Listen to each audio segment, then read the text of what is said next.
Hello guys, welcome to Best Man Academy. I'm Dr. Babajide Ojo, and in this particular video we'll talk about paragraph 4 of your statement of purpose. So we are going to talk about how to, or the factors that you need to look at when it comes to defining why you chose a particular school or department.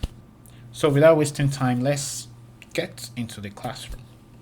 So talking about paragraph 4, the main point you want to address here is why are you applying to this university or this specific department? Okay, and while you are thinking of that, the key questions you need to ask are: what specific qualities or facilities or people attracted you to this particular department or university? In other words, what research have you done about this particular institution? What do you know about them? Now, this could be from professors or current students or from alumni of that particular university. So you need to tell them what you know about the university. Now, I always advise that you at least try to send out an email to professors in the department, one or two professors that match your specific research interests, and I've explained that in a video on this channel about how to email professors, so you might want to search for that on this channel. Now, when you have that kind of prior interaction with a staff, let's say a professor, you can mention that in this particular paragraph. Okay, it makes a lot, it gives your statement a lot of extra weight if that has been done before. It shows you take them seriously and you have done your own research. Now, apart from that, you want to tell them how suitable this particular department is for achieving your purpose. Okay, so tell them the feats, make them feel good, stroke their ego. That's basically what you want to do here.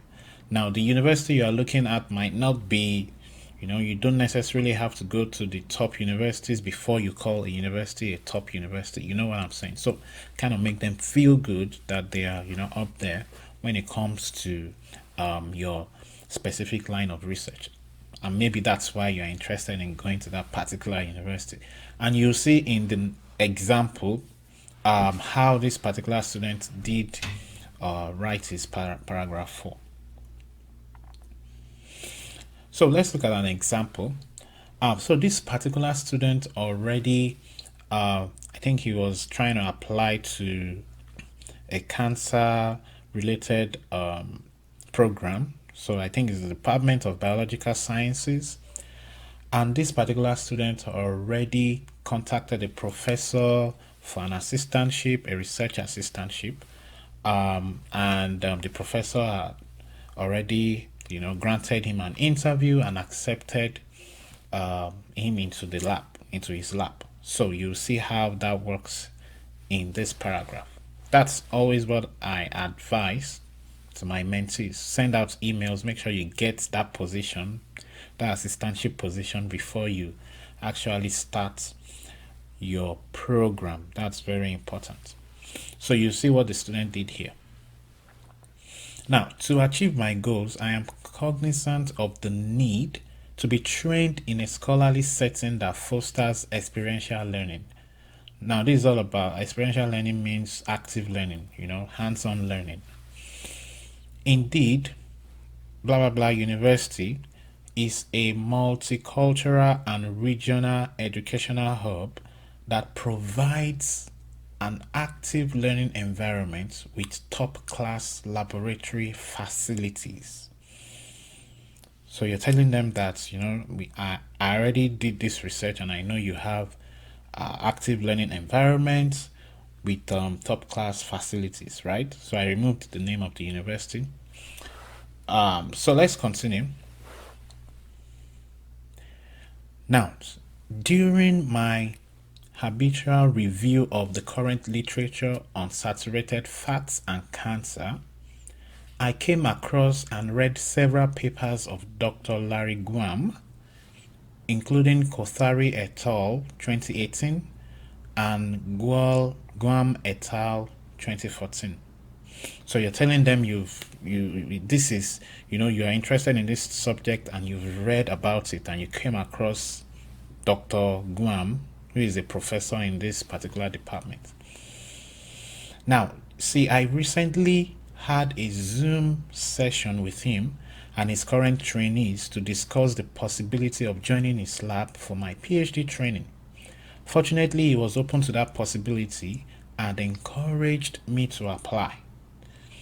So you can see this particular student had a meeting with that professor, a virtual meeting with that professor. After like I think it was about 2 interviews, the professor encouraged him to apply and get started in his lab. So that's what you should try to do before you even apply. Get acquainted with a particular professor. Now, in some departments, I understand that as long as you are qualified for admission, you'll be provided funding. So it's automatic in some departments. And even in those departments, please make sure you at least reach out to professors that match your research interests, or the graduate coordinator, or any current or former students of the university. Now, when you do that, you can include that in this particular paragraph. So let's continue. I am particularly excited at the prospect of joining him at the metabolic phenotyping laboratory. You can see he did the research to know that this particular laboratory exists in that particular university. And he's excited to, start learning in that laboratory. Here, let's continue here. I hope to get trained on unique in vivo models that will improve our knowledge on the mechanistic link between diet-induced obesity and cancer, with the hope of developing novel preventive or therapeutic interventions. So you are excited for this laboratory and you know that you are going to learn this and this in that laboratory, which supports your overall purpose for grad studies. So this is a beautiful way to present paragraph 4. So the last thing here, importantly, I look forward to learning from the diverse array of students and top-rated professors within and outside the Department of Biological Sciences. So you can see that he's looking forward to a lot of good stuff, and he said top-rated professors, right? And now, of course, all universities will want to know that they have top-rated professors. So it's good to mention that you are excited about this opportunity and mention the kind of research you've done about that particular university, and also mention the people you have had any discussion with. Now, if you can show that you've actually talked to someone, it shows that you are really serious about this opportunity and you've done enough research to qualify for a position in their PhD or master's program. So I always encourage you to at least talk to someone in the department. So that's an example of there are various ways you can, of course, make a department feel good, but this is just an example of how one of my mentees have successfully done this in the past. So you can see the key things in that paragraph. So if you are ready to write your own paragraph 4, please make sure you have interacted with someone in the department, and also tell them the kind of research you've done about the school, either based on facilities or the kind of professors they have, or if the school is a top school, maybe a top 5 business school, maybe you have a metric for that somewhere on the internet. You can tell them that I understand that you guys are the top 5 business schools, or top 5. I mean, if you have that information, but if you don't have it, there are other ways you can arrange or write a very interesting statements in paragraph 4 that will make them feel good. Okay, that's everything you want to do here, to make them feel good about themselves. Okay, like I always say, stroke their ego. So that's it. Reflect, draft.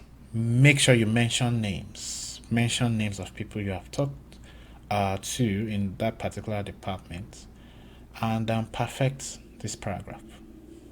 Thank you for watching this video. I hope you learned something. If you like this video, please click the like button and comment about your questions or what you liked in the video in the comment section.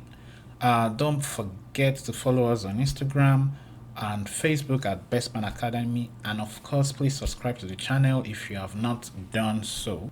Lastly, don't forget to share this information with your friends who might benefit from it. In the next video, I'm going to talk about paragraph 5, which is all about concluding effectively.